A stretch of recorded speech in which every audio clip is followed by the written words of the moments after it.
See, whatever you're doing, however you spend your time, that tells you who you are. So think about what it is you like to create in your life experience.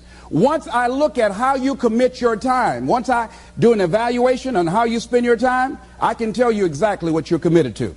People that say they have dreams or want to open a business or want to do something differently than what they're now doing, they don't like their jobs, they're unhappy, they're unfulfilled.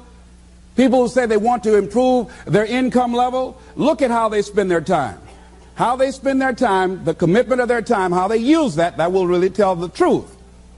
People who said, I'd like to do better, but you don't find them in vocational or technical schools upgrading their skills and their knowledge, how they spend their time, that will tell you what's going on. People who say they want to normalize their weight, they want to be healthy, but every time you see them, they're eating, that will tell you that they're committed to being obese for the rest of their lives. People tell you they want to stop smoking and they're lighting up at that time. Folk that say, I want to stop drinking, and every time you're in their face, they're reeking with alcohol, that will tell you what's going on. Don't have to listen to what they say, just watch what they do. Commitment shows up in your life in what you do. On the other hand, you can make the commitment to your life that you don't like the results that you have and that you're going to do something about it. See, that power is available to all of us. People who look at life and decide, I want something different for myself. Carol Hatfield. Carol lives in Detroit, single mother, decided that she wanted to go into her own business, did not have enough money to do it. She wanted to have a health food store. She sold her car and used the money to start in a little storefront, a little hole in the wall. She rode to work on a bicycle. And then when she got enough money, she bought a motor scooter and did that for a long time. She's now a very successful person. She now has 3 health food stores. She said it was hard. It's a struggle, Les. She said, but I did it. She said, I made the commitment to do it, and I did it. Why is it that people are frightened by commitment? Because when you say the word commitment, that intimidates a lot of people. Why? Because it means you have to deliver. See, most people, you ask them, hey, look here, I'd like for you to do this. And they'll say, I'll try. I'll try means that is my escape clause. When I don't come through, it's really a polite no. I don't have the courage to tell you no, so I'll tell you I'll try. Hey, look here, I need you to come to this meeting. I'll try. I say, what do you mean? You're going to lean toward the meeting? Try and sit down. You either do or you don't. Try and take this pencil out of my hand. You either do or you don't. There's no such thing as try. So most people like to use that language. They don't want to commit themselves because commitment means, among many things, no excuse is acceptable. That's what it means. No excuse. That if you decided that you're going to do this, if it becomes hard, then do it hard. If it's difficult, so what? If it's inconvenient, so what? See, a lot of people made a commitment to come here tonight, but they looked outside and said, it's raining. The temperature dropped. It's cold outside. And they decide to give up on their commitment. And that's how people do about their dreams. They don't honor their commitment to themselves. Let me tell you what happens when you don't keep your commitment. Number one, it begins to deplete your self-esteem and it erodes your self-image. It weakens your faith in yourself. You don't feel good when you don't keep your commitments.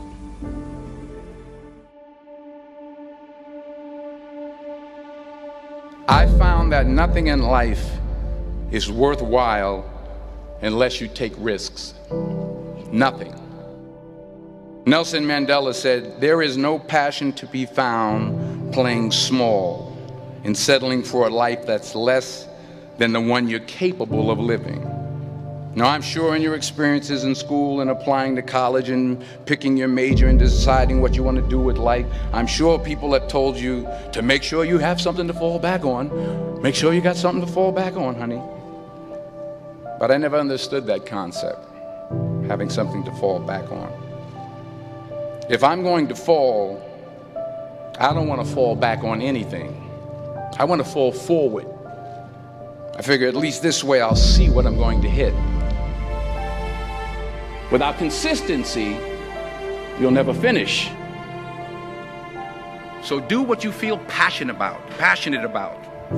Take chances. Don't be afraid to fail. There's an old IQ test, was 9 dots. And you had to draw 5 lines with a pencil within these 9 dots without lifting the pencil. The only way to do it was to go outside the box.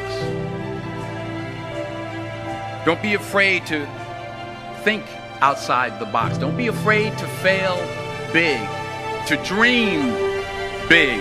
But remember, dreams without goals are just dreams. Reggie Jackson struck out 2,600 times in his career, the most in the history of baseball. But you don't hear about the strikeouts. People remember the home runs. Fall forward.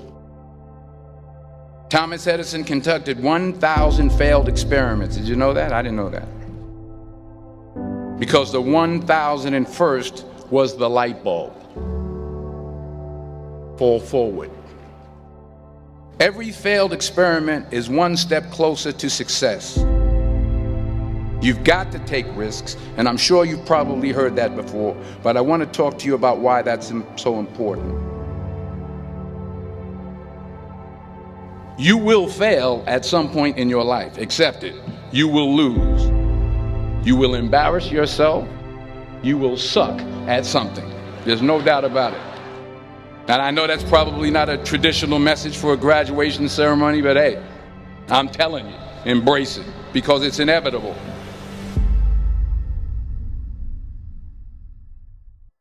In the acting business, you fail all the time. Early on in my career, I auditioned for a part in a Broadway musical. Perfect role for me, I thought, except for the fact that I can't sing. I didn't get the job. But here's the thing. I didn't quit. I didn't fall back.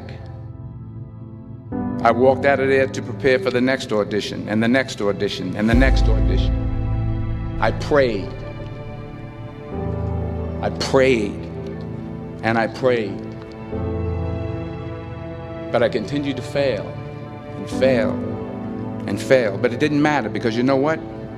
There's an old saying, you hang around the barbershop long enough, sooner or later you're going to get a haircut. So you will catch a break, and I did catch a break. Last year, I did a play called Fences on Broadway. But here's the kicker. It was at the Court Theater.